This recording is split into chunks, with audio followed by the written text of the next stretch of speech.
What is biblical sin anyway? And what does sin mean according to the Mediterranean world of the Bible? Biblical sin is basically any action that shames or dishonors another person, whether they be human or divine. According to Mediterranean culture, shame requires vengeance. The shamed person has a right and a duty to seek out redress, even violently, so as to restore the honor that has been besmirched. In the Bible, everything revolves around honor. So, when you think of sin in the Bible, think the Godfather movies.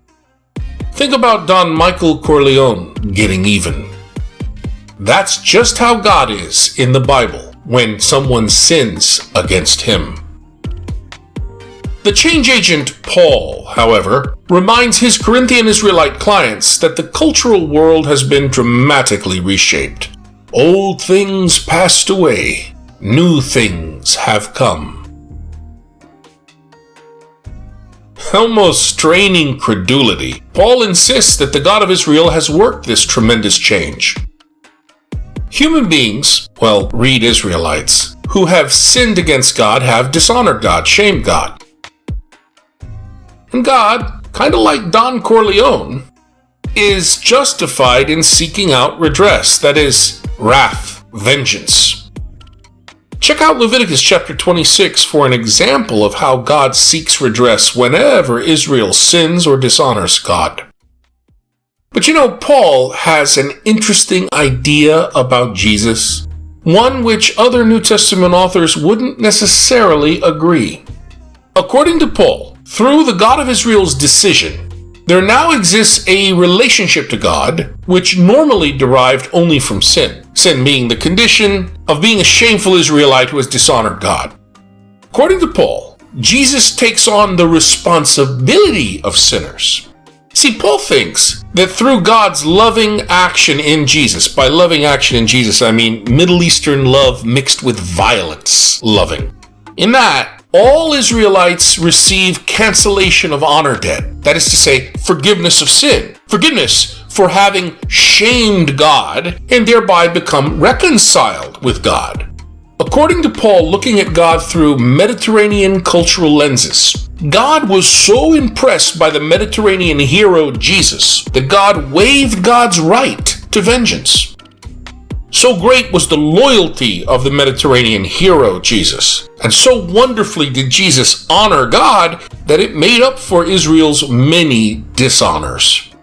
In typical Mediterranean cultural understanding, however, the good graces of the patron, the God of Israel, become available to clients, sinners, through brokers, in this case, ambassadors for Jesus Messiah.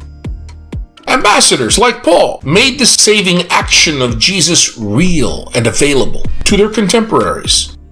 Paul begs the Corinthian Israelites to be reconciled to God.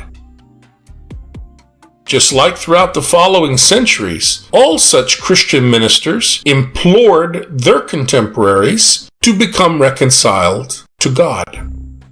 In the fourth Sunday of Lent, this reading gets paired with the gospel of the dysfunctional Mediterranean family and its neighbors, wrongly called the parable of the prodigal son. The idea to look at this collection of readings and see it as about reconciliation and repentance is typically Western. These readings have been spliced together Frankenstein style in the lectionary to focus listeners on the theme of reconciliation. God is willing to reconcile the deliberately malicious and the ostensibly righteous into peace and harmonious living. Taking the readings this way, think about the older brother in the gospel reading of the so-called prodigal son parable. A broker like Paul might have been helpful here. He might have helped the older, apparently resistant son. Too bad he wasn't there, but maybe he is today.